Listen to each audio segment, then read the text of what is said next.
Agatha Christie's famous murder mystery, The Mousetrap, is a classic of detective fiction. In it, Molly and Giles Ralston, a newlywed couple, try to operate a new hotel in southern England. However, a snowstorm hampers their abilities. And so they find themselves trapped in their own hotel with a consortium of interesting guests. And when one of those guests winds up murdered, the scandal of the Longridge Farm affair begins to emerge when the victim played a part in sentencing 3 children to an abusive foster home. In this scene, Molly Ralston, played by Felicia Hodge, tries to convince the police sergeant, Trotter, played by Sean McGrath, that the prime suspect is in fact innocent and may not be who he seems to be.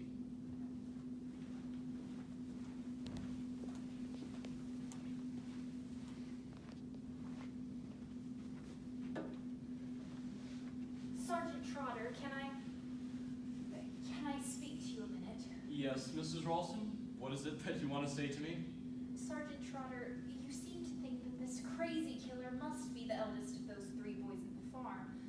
But you don't know that, do you? We don't actually know a thing. All that we've got so far is that the woman who joined with her husband in ill-treating and starving the children has been killed, and that the woman magistrate who was responsible for placing them there has been killed.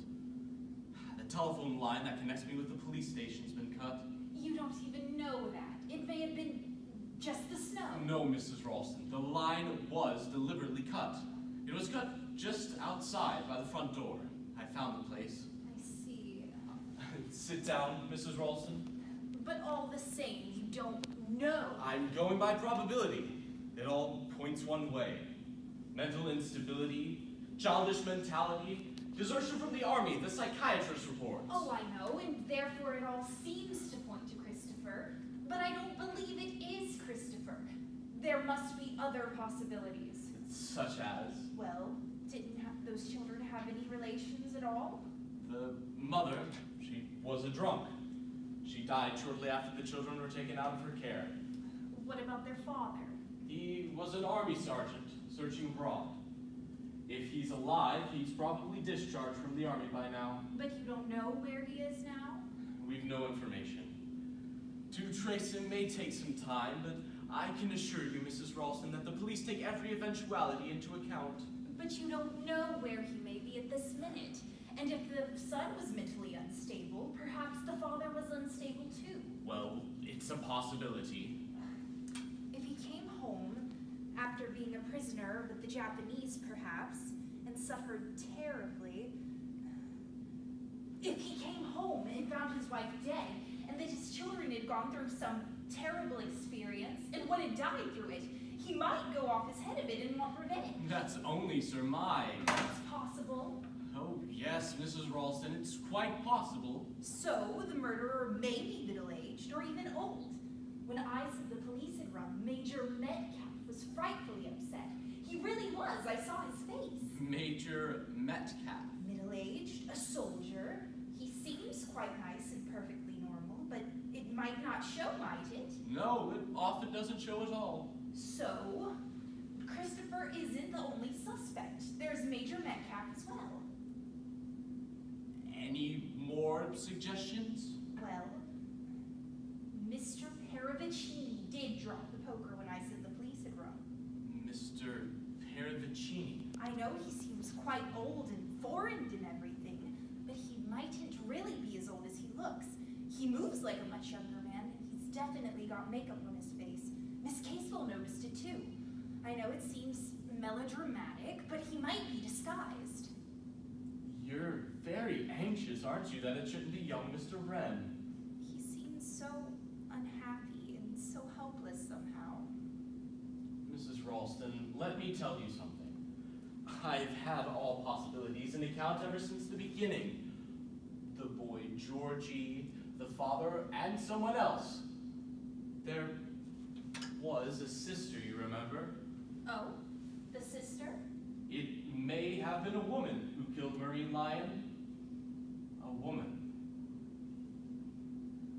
The felt hat pulled down, the muffler pulled up, and killer whispered, you know. It's the voice that gives the gender away. Why, yes, it may have been a woman. Miss Casewell? She seems a bit old for the part. Why, yes, Mrs. Ralston, there is a very wide field. There's you, perhaps. Me? You're about the right age. What motive do I have? Whatever you mean to tell me, I have no means of verifying it at this moment, remember? And then there's your husband. Giles? How ridiculous! He and Mr. Wren seem to be of a similar age. Say, your husband looks a bit old for his years, and Mr. Wren looks a bit younger. Actual age is very hard to tell. How much do you know about your husband? How well do I know Giles? Oh, don't be ridiculous. How long had you known him for? Just a year. And you met him where? In London. We met in a party. Did you meet his people? He hasn't any people. They're all dead. They're all dead. Yes, but... Oh, you make it sound all wrong. His father was a barrister, and his mother died when he was a baby. You're only telling me what he told you. Yes, but... You've no way of knowing it of your own knowledge. It's outrageous that... You'd be surprised, Mrs. Ralston, just how many cases like yours we get. Especially since the war. Homes broken up. Family's dead. Man says he's been in the Air Force or just completed his army training. Parents killed. No relations. There are no backgrounds nowadays, and young people settle their own affairs. They meet and marry. It was the parents and their relatives that used to give inquiries before they consented to an engagement. Now that's all done away with. Girl just marries her man. She doesn't even realize till a year or so later that he's an absconding bank clerk or an army deserter or something equally as undesirable. How long did you know Giles before you married him? Just 3 weeks. And you know nothing about him. That's not true. I know everything about him. I know exactly the sort of person he is. He's Giles, and it's absolutely absurd for you to suggest that he's some sort of horrible homicidal maniac. But why, Giles wasn't even in London when murder took place yesterday. Where was he? Here? He went across country to get some wire netting for our chickens. Bring it back with him? No, it turned out to be the wrong kind. Just an hour from London, aren't you? Do you have a timetable? Just an hour by train, a little longer by car. I tell you, Giles wasn't in London. Just a minute, Mrs. Ralston. Is this your husband's coat? Yes. The Evening News. Sold on the street at about 3:30 yesterday afternoon. I don't believe it. Don't you? Don't you?